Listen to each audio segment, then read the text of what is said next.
बीते सालों में इस पूरे क्षेत्र में खास तौर पर जनजातीय क्षेत्रों में भी सड़क, बिजली, पानी जैसी सुविधाएं पहुंच पाई। साथियों, इस क्षेत्र में शुद्ध पीने के पानी के अभाव में हमारी इन बहनों को कितनी दिक्कतों का सामना करना पड़ता था।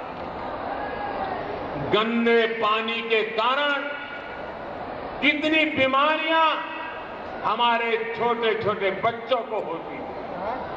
और इस समस्या से निजात दिलाने के लिए तेजी से काम किया जा रहा है। जल जीवन मिशन के तहत 4.25 लाख से ज्यादा परिवारों तक पाइप से पीने का पानी सुविधा पहुंच चुकी है और बाकियों को भी पहुंचने वाली। इस क्षेत्र में गरीबों के लिए 55,000 से ज्यादा गरीब को पक्के घर दिए जा चुके हैं। लगभग 4 लाख बहनों को एलपीजी गैस कनेक्शन दिया गया है। पश्चिम चंपारण के 2.5 लाख से ज्यादा किसान परिवारों के बैंक खाते में सीधे 200 करोड़ रुपए जमा किए गए। यानी करीब करीब हर गरीब परिवार तक सरकार पहुंची, सरकार की सुविधा पहुंची। इसमें भी वंचित और आदिवासी परिवारों को सबसे अधिक सुविधाएं नीतीश जी के नेतृत्व में बीते सालों में मिली। साथियों, चंपारण का, बिहार का ये हिस्सा थारू जनजाति के साथियों के तप, त्याग और तपस्या का प्रतीक। थारू जनजाति की पीढ़ियों ने भाजपा को आगे बढ़ाने में अहम भूमिका निभाई है। थारू समुदाय की पीढ़ियों ने जनजाति का दर्जा पाने के लिए लंबा इंतजार किया। दशकों तक देश में जिनकी सरकारें रही हैं, उन्होंने कभी भी इस तरफ थारू समाज की तरफ गंभीरता से ध्यान ही नहीं दिया। ये अटल बिहारी वाजपेयी जी की सरकार थी, जिसमें नीतीश जी भी मंत्री थे। ये अटल बिहारी जी वाजपेयी की सरकार ही थी जिसने थारू समुदाय को जनजाति का दर्जा दिया। भाई और बहनों, जनजातीय समाज को अधिक से अधिक अवसर मिले, अधिक से अधिक प्रतिनिधित्व मिले, ये भाजपा की एनडीए की प्रतिबद्धता है। बीते सालों में जनजातीय समाज की छोटी छोटी आवश्यकताओं को पूरा करने के लिए अनेक सारे काम किए गए। आदिवासी युवाओं की शिक्षा और कौशल को निखारने के लिए एकलव्य मॉडल स्कूल का नेटवर्क पूरे देश में जाल बिछाया जा रहा है। आदिवासी नायकों के सम्मान के लिए 1857 के स्वतंत्र संग्राम से लेकर बिरसा मुंडा जैसे लक्षावधि लोगों ने मातृभूमि की आजादी के लिए कष्ट झेले, तप किया। इन सबको देश की भावी पीढ़ी को प्रेरणा मिले, इसलिए ऐसे मेरे आदिवासी स्वतंत्र सेनानियों के सम्मान के लिए म्यूजियम से लेकर हर प्रकार के प्रयोगों का, हर प्रकार के प्रयासों का एक सिलसिला चल रहा है। हमारी कोशिश है कि यहाँ की थारू जनजाति, उरांव जनजाति और देश की हर वनवासी भाई बहन समृद्धि और सम्मान से अपना जीवन यापन करें। वाल्मीकि नगर टाइगर रिजर्व के साथ ही यहां इस क्षेत्र में पर्यटन विकास की अपार संभावनाएं हैं। सरकार इनके विकास के लिए भी निरंतर काम कर रही है। इससे यहां के स्थानीय युवाओं के लिए, थारू जनजाति के युवाओं के लिए रोजगार के नए अवसर भी बढ़ेंगे। भाइयों बहनों, जनजातीय समाज देश की सुरक्षा, समृद्धि और संस्कारों के संरक्षक रहे। ये चंपा अरण्य तो रामायण काल से ही इसका जीता जागता साक्षी रहा। जनजातीय समाज ने हर कदम पर प्रभु राम का, माता सीता का साथ दिया। इसलिए अयोध्या में भव्य राम मंदिर के निर्माण का इंतजार भी हमारे वनवासी साथी पीढ़ियों से कर रहे थे। आज पूरे देश के सहयोग से, जनभागीदारी से अयोध्या में भव्य राम मंदिर का निर्माण हो रहा है। लेकिन इस समय भी आपको उन लोगों को नहीं भूलना है जो भगवान राम के अस्तित्व पर ही सवाल खड़े कर रहे थे, राम मंदिर निर्माण में अड़चनें खड़ी कर रहे थे। साथियों, राजनीतिक स्वार्थ के लिए एनडीए के विरोध में खड़े लोगों के पास ना तो तथ्य है और ना ही उनके पास तर्क है। राष्ट्रहित और जनहित के लिए उठाए गए हर कदम का विरोध करना, हताशा, निराशा का वातावरण पैदा करना, नकारात्मकता, नकारात्मकता, नकारात्मकता, यही इनकी रणनीति है। भय और भ्रम का माहौल समाज में फैलाने का ही काम इनके पास बच गया है, यही काम रह गया है। इन्होंने भ्रम फैलाया और कैसा कैसा झूठ बोलना और कैसा बड़ी भोले भाले चेहरे के साथ झूठ बोलना और बार बार जहां जाए वहां बोलते रहना।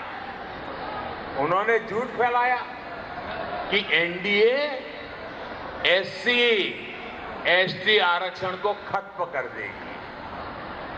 लेकिन मेरे प्यारे भाइयों बहनों, आपको मालूम है, यही एनडीए सरकार, यही मोदी की सरकार और यही पार्लियामेंट ने 10 साल के लिए आरक्षण को आगे बढ़ाया है।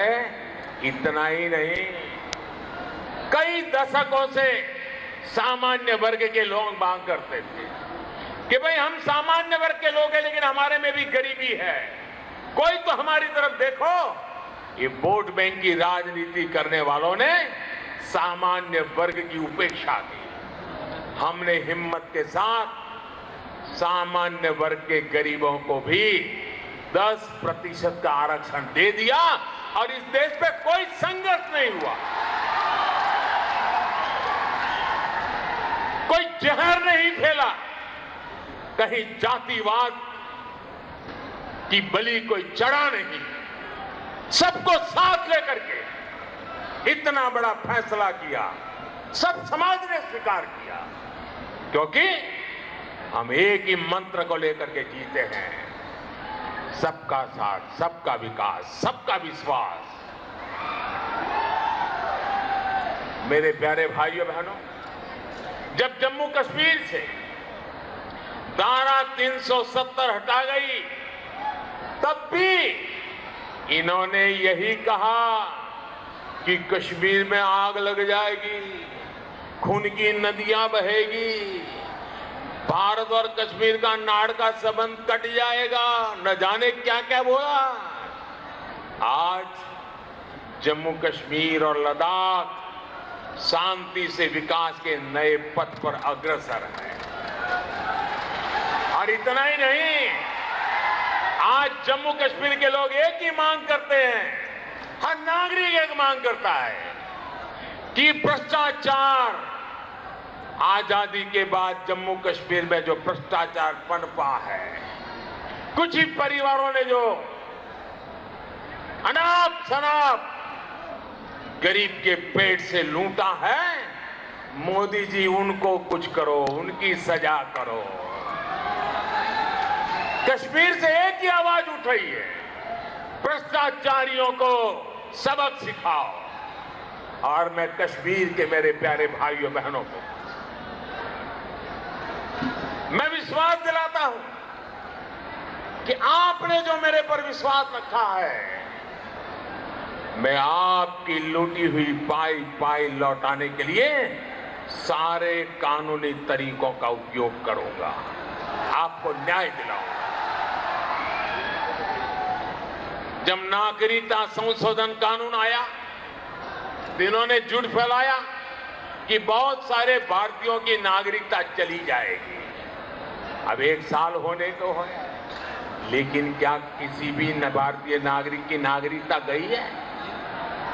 साथियों, झूठ बोलकर, लोगों को डराकर ये लोग हमेशा अपने स्वार्थ की सिद्धि करते रहे हैं, आप लोगों का विश्वास तोड़ते रहे हैं। आज बिहार के सामने एक पक्ष है जंगल राज का, जिसने बिहार में हजारों करोड़ रुपए के घोटाले किए। दूसरा है एनडीए, जिसने बिहार की सेवा के डबल इंजन की ताकत दी है।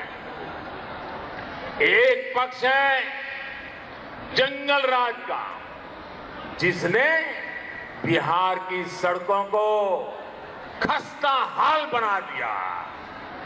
दूसरा है एनडीए, जिसने नए हाईवे, रेलवे, वाटरवे और एयरपोर्ट बनाकर बिहार की कनेक्टिविटी को मजबूत की है।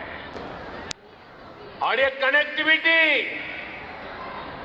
सिर्फ दूरियों को दूर नहीं करती है, आने वाले पीढ़ियों के भविष्य से भी जोड़ती है। एक पक्ष है जंगल राज का, जिसने गरीबों के पैसों से घोटाला किया।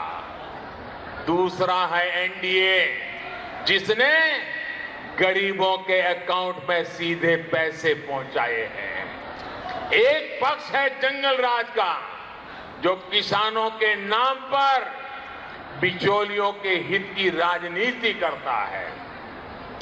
दूसरा है एनडीए, जो किसानों के सम्मान और स्वाभिमान के काम करता है।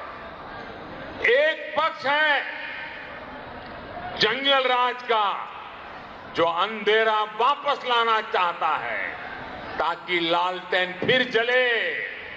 दूसरा है एनडीए, जिसने हर गांव तक बिजली पहुंचाकर घरों को